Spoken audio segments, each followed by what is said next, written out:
So, good morning, good evening, good night, wherever you are. Today we have Chris, and would you like to introduce your company for us, Chris? Yes, I'm Chris Wingo, and I've been doing business in China since 1997, first with a US company that took me over there to manage their Asia Pacific business based out of Shanghai. And then, based on my experience, I set up my own company in 2003, and we help US and European companies sell into China, not source, but sell into China. And we do that through an outsourced sales model where we actually hire the person or people they need, bring them under our roof, and then work with the client to become, for all intents and purposes, their office in China, their sales team in China. And we work with the client very closely. And for the client, we feel like we're part of their team, and the Chinese market feels like our clients in China. And we've been doing that seriously since 2005. And the company is China Sage Consultants, and we're focused on sales, but we also do some other types of consulting and have done a lot of projects over the years, and even a little bit of sourcing, helping companies buy from China, but very little compared to the sales part. I think this is very patriotic. I really appreciate going to a hard market like China and promoting any kind of product over there with competing with the Chinese.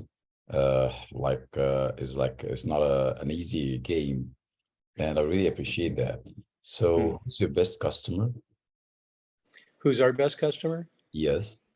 We've had good clients over the years, meaning clients that commit to the effort. So China is definitely not a fire and forget proposition. So if you sign up with our program where we're going to work with you for 3 to 5 years to build up your business, you absolutely have to commit. You can't just have us do everything and walk away, because we're dealing with a lot of business to business technical products, a lot of engineering involved, a lot of technical support, a lot of technical questions.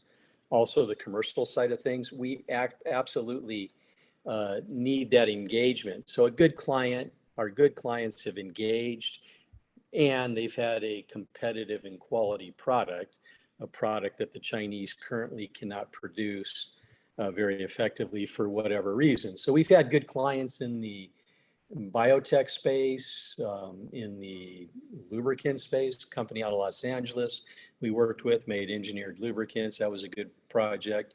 We've had quite a few good clients over the years, a few not so good, a lot of good ones. One of our best projects right now is a German company. They make automation equipment for internal logistics within factories or other facilities like a hospital, what have you. And they've got a very compelling value proposition and a very high-tech, interesting product. So they're a good client as well. Even another company, they're dealing in an intermediate chemical. It's high volume, low margin, but Chinese need it. There's a limited supply in the world, and they do a good job at making it and supplying it. So those are some good clients. Awesome. Without going into the names. Of So course. yes. So your best client is obviously someone who has a good product and able to compete the Chinese market and is Hmm. kind of engaged with you guys and able to be coachable and follow the system that you offer him, right? Is that right? That is actually very true. And as I look at your banner behind you, it says Action Coach. Coachable is the key word. Uh-huh. I talk about one of the reasons why U.S. companies fail going into China, and I attribute it to what I call the cowboy attitude. So the Americans, as Americans, we're kind of like cowboys. We've got this whole culture around, number one, we're going to go in. We know we got the best. We're going to ride into town, shoot them up, and take everything over, and then ride into the sunset with a bag of money. And anybody that goes into China that way means they're obviously not coachable, and they're destined for failure. And we've seen it time and time again, because what they think they're seeing is not what they're seeing. China, many people have referred to it as being like an onion. You peel one layer back, there's another layer underneath, which is somewhat different than the first layer. And then you think you understand the situation, you peel another layer back, and actually there's more to it there. So anybody that understands the majority of the onion makes a good coach. just like I'm sure what you guys do. You understand a lot of aspects of business. If people can listen to that and accept that they don't know what they don't know and be open to that, let's call it coaching or guidance or strategic guidance or what have you, they're going to do much better. And a lot of people, they have trouble with that. They struggle being open to the coaching. Right. So, Well, we have to be very picky when we choose our clients, and they have to be very picky when choosing us as well, because being hmm. coachable is very important. Would you mind sharing the biggest impact of COVID on your business? When it's interesting, as COVID was first breaking out in January of 2020, I was in China, still living there. I actually repatriated a year ago, but I was there and I was with my youngest son and my Chinese wife. We were all there. My oldest son was already in the U.S. going to school. So my boy and I came to the U.S. thinking we'd be here two weeks in California skiing, and then COVID broke out. All flights were canceled. We ended up being stuck in the US for more than 2 months. During that time, because I knew that COVID was not only hitting China, but it was spreading around the world, and I had a good feel for how it would play out. And I thought it was going to wipe us out. I thought, or potentially wipe us out, meaning our clients would lose confidence quickly. And our program is such that they can pull out. That's one of our value prop, one of the parts of our value is that we reduce your risk because if things don't go right, you can more easily pull out. You don't have any legal entity or anything there that you have to deal with. We deal with all that. I thought it was going to take us out. It took us down for a couple months. It idled us, but we stayed in constant communication with our clients and maintained their confidence. And then China began to open in March, which is when I was able to go back, March of 2020, and operate fairly normally while the US was shutting down. So in the end, there was amazingly, no tangible negative impact in terms of losing clients or business. Things slowed down. So yes, there was probably a drop in activity for 3 months, but after it began to open up in China, everybody outside of China began to lean on China and depend on China to get things done because they were all locking down in the US and Europe. And so actually, because of the type of business we're in, it allowed us to add additional value to the companies that we were supporting, and we were able to slide through it and benefit from it to some degree, That's if awesome. that makes sense. Yeah, we got lucky. Yeah, We got lucky. that was a big one. So, what was the biggest learning since you've been a business owner? Oh, that's a tough one. There's so many. Well, I think it's something that I subscribe to after reading and thinking and experiencing probably 15 or 18 years ago, and also being in China. One of the things I noticed when I first went to China is that Chinese people that I knew, business people, salespeople, they would get an idea, and this is early on, 25 years ago, they would say, "Hey, I'm going to start a business." And at that time, my thinking, I was originally an engineer and then I got an MBA. So it's all planning and preparing and this type of thing. But I'd watch these people get an idea and then just jump in. And a lot of Chinese were doing it, just jump into the market and start doing. And I thought, there's no way how are they going to make that work? But in fact, a lot of them did. And it's because once you're doing it, you begin to learn as you're doing it. So if there's one lesson I've learned is that you can't have 100% perfect information or a 100% perfect plan.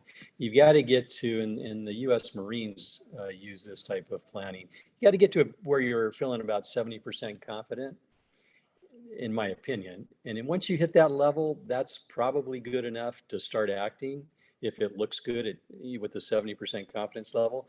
And then just go do it. Because once you start doing it, you learn what the issues are, and then you can deal with them as they come up. you've already got kind of a good base plan, but then there'll be other things you didn't anticipate. And some of the things that you may have planned for never even factor into the equation. So if you're sitting around waiting for perfection, you're never going to do anything. And it's meaningless to a large part anyway, to a large degree. That's probably my biggest lesson. Right. So, what's the most inspiring to you today in business? Who's most inspiring? Yeah, what is most inspiring to you today in business?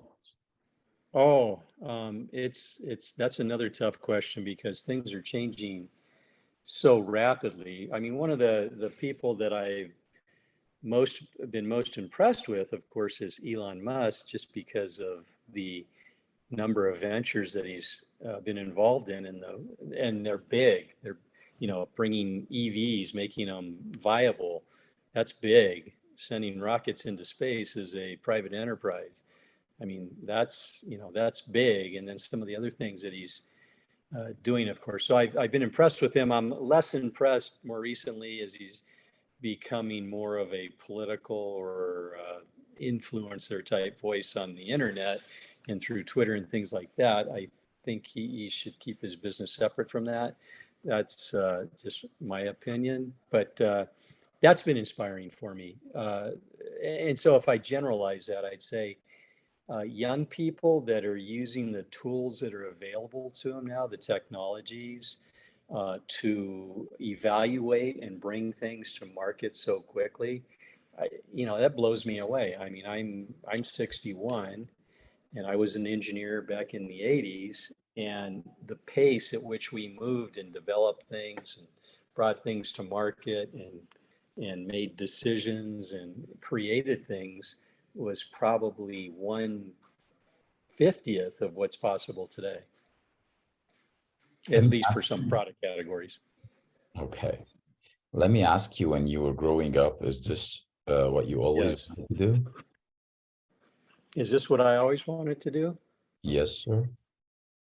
When I was growing up, I had no idea what I wanted to do, and then I decided to go into engineering late, well, actually after my first year of college, because I wanted to create something. So there was always this aspect of wanting to create something.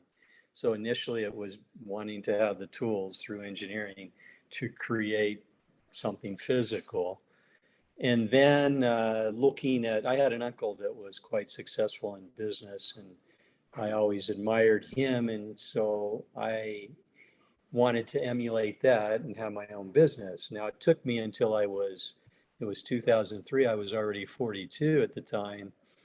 But I got to the point where I thought, I've mastered this corporate thing. Either I do this business, independent business now, or I'm never going to do it. And if I don't do it now and I look back 20 years from now, I know I'm going to regret it. So if there were aspirations, it was to create first some type of product or things, and then, a business that kind of did the same thing as well, create some value. I wanted to make people go, oh, wow, that's pretty cool about whatever it was that we were doing.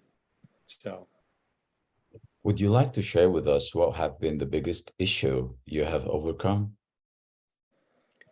in business, or Yeah, in business, of course. the biggest issue I have ever overcome. Well, of course, doing our type of business and any type of business, there are daily challenges, and sometimes they seem pretty big. So we've obviously hundreds and hundreds of issues over the years. I think the biggest issue that I overcame was making the decision to go independent. So that initial step, and then taking it back to China. So I was in California between my first tour in China and going back in 2004. I was in California. That's when I set up my company, and the concept, I had laid the concept out for the sales support model. And making the next move, actually going back to China, selling everything here in the US, including my house, and just transplanting back to China with no guarantees was a major step. And so I did that, and I wasn't even sure what type of entity or how to do all that, but I knew I had to be in China to do it. And so that was the major obstacle or challenge that I overcame. That, in addition to, once I was in China and I knew a type of entity I was going to set up, and I needed to bring the capital from my bank account in the US to China. And it was essentially kind of like pushing the go button at the bank. They said, "Are you ready to make the transfer?" And they said, "You're not going to see the money for about a week." And I'm like, yeah, that, that was a big obstacle. But I pushed the button, the money disappeared, and I worried for about a week, and then it popped up in the other account finally. So just that whole startup process with the unknown, uh, all the unknowns that were tied to it was a challenge. I wouldn't want to have to do it again. Let's just say that. Awesome. So how do you feel like when the money popped up in the other account? Oh, I felt good because it was, it's not all the money in the world, but it was quite a bit of money for me at that time, quite a bit of money. And it was a start. Now, okay, so I've got the money, and then I had partnered with an old uh, colleague from the company that I worked with when I was in China, brought her into the company as the finance manager, and I had another partner. And the investment was mine, the company's mine, but I call them partners because I treat them like partners. And so we come into the office, we design it, we lay everything out. We've got like 10 or 12 cubicles in there, and it's in Shanghai. And we start working, and every day for the first month or two, when I'd walk into the office, all I could see was overhead, and I couldn't see any revenue. And so getting the initial revenue going, because I didn't go into it with some sweet contracts. I just went in committed, set it up, but was able to sign a deal within a couple months that funded our company for a year essentially, while we brought in other deals, some of them small and some of them larger. So yeah, it all ties into that initial startup phase in surviving. So uh, I had read enough to know that cash flow is going to be a potential killer, and getting through that first period of time until you develop kind of a foundation was going to be a challenge.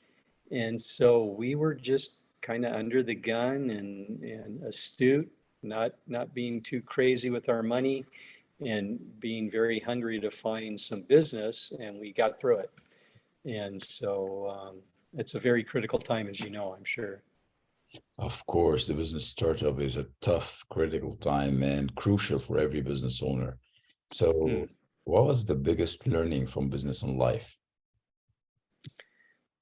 What was the biggest learning from business in life? Yeah, or you can say biggest learnings in business and life. Oh, business in life. Well, the one good bit of advice that my dad threw at me somewhere along the line is he said, nothing's going to happen unless you make it happen. So, I mean, life, and that applies to life and business, you just got to do it. Um, and so that's one big learning. I like to make risk-based decisions. So I'm not afraid of risk, but I don't like blind risk or reckless risk. So if I look at something, I'll say, what is the upside? Okay, that looks like a pretty good upside. Well, what's the downside? Worst case, what happens if this thing just fails? Is it going to take us out, or how much are we going to lose? So if the downside, that's the risk part. If the downside is manageable, but the upside is actually pretty good, then maybe we do that. So that whole risk reward potential calculation is, I think, something that's very useful to me. That's important. And I don't know, I guess I'm blanking on some other stuff, but there are quite a few. If I think of one, as we're talking, I'll share some more. Well, speaking about your dad, my dad actually was a great business owner. He owned general cargo vessels, fleets Hmm. over the world, and he was a sea captain. So he was actually Wow. my biggest coach in Yes. this. And Hmm. do you mind me asking who has been your best coach ever and why? Well, I'm one of those strange types that have kind of always run fairly independently. Um, and so my dad, I mean, in all honesty, wasn't the best coach for me. My grandpa on my mom's side was quite influential over me in terms of just how to engage people and how to treat people and things like that. Um, I was able to secure coaching through all the media. If you remember back in the 70s, 80s, into the 90s, there were always tape sets that you could buy. So tape sets from various sales experts and top negotiators. And so I listened to a lot of them, famous people that we all know. And that was actually useful for me. But yeah, I mean, the whole coaching side, I've just always gone out and found the resources and self-studied. Now, that said, I wish I would have had a good mentor or coach along the way. I think it would have been very helpful because there are some, as you know, there sometimes if your concept is just a little bit to the left or a little bit to the right, your chance of success goes down by half. And if you could just make that one little adjustment or change your frame of mind or your perspective, it can put you on a good track. So, and I say this because actually, although I haven't sought out or uh, employed face-to-face coaching with live individuals, I've tapped into a lot of experts through media. I actually have coached a lot of people over the years. So whether it be employees or friends or what have you, but particularly employees and managers, spend a lot of hours talking with people and helping to, I don't like to micromanage, but I think the concepts, I like to operate by concepts. So if your concepts are correct, kind of like when you're working or selling, if your process or your procedures are correct, even if you don't execute perfectly, if you got a good process, at least you're kind of headed in the right direction. And so concepts are the guiding points that I think you can get out of coaching. Not in addition to, if some people have execution problems, they may need some more hands-on management or guidance. But I think the concepts that coaches can provide are extremely important because if people get it, it's a quick shift. It's like flipping a light and it can change everything if they can just kind of flip that switch in their brain. And so coaching, again, I don't undervalue it at all. I think it's very valuable if done properly. And what would you say to anyone thinking of going into business today? Well, that's tough because it's such a different world and I'm in such a traditional type of business. What would I state? I would state that you do need to do your homework to get to that 70% confidence level and then go for it. So it's still the same old lesson. Um, you know, and try and certainly, I guess the biggest lesson for business, make sure that you're going to add value to whoever it is that you're trying to serve. That's got to be number one. And then as you look at the way to do that, you've got to feel 70% confident that it's going to work and then just do it. Um, a lot of people, and then the one thing that I could have done more of over the years, bring in the experts, find those good people that can fill in the gaps. Again, I was kind of a person that did a lot of it myself, and that slows, I can tell you that limits your growth potential. And so certainly find good people, have a fairly high confidence level, but don't overanalyze it. Um, and just, at some point you just got to do it and learn as you go. Be flexible and adapt, of course, but learn as you go. And what Yeah. would be the best advice you would give to an 18 years old you? To an 18-year-old me, don't compare yourself to other people. Don't think that you've got more or less or whatever. People are people, and we're all pretty much the same. Just decide what it is that you want to do, and fearlessly, there's no reason to have fear. Just go for it. If you want to do A, do A. If you want to do B, do C. If you want to do X. And don't think that you've got more or less than anybody else, but just know that you can do it if you really want to do it, and just go for it. And your chances are as good as anybody else. So finally, do you have any offers do you want to include in the newsletter? Any offers?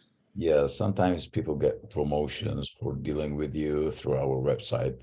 Our pro, Sure. you want to share?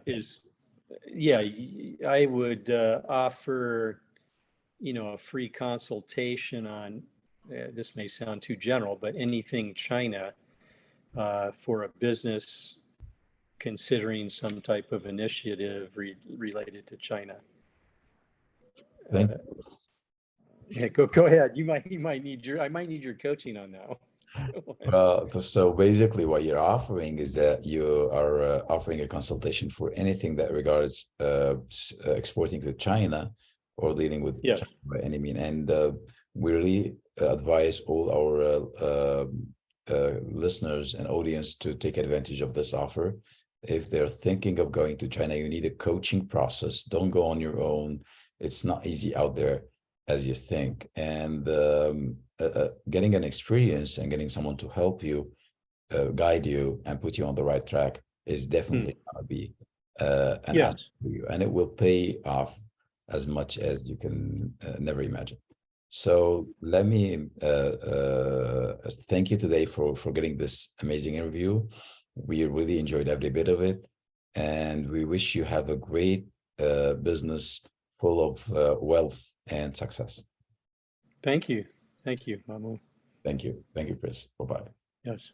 Bye-bye.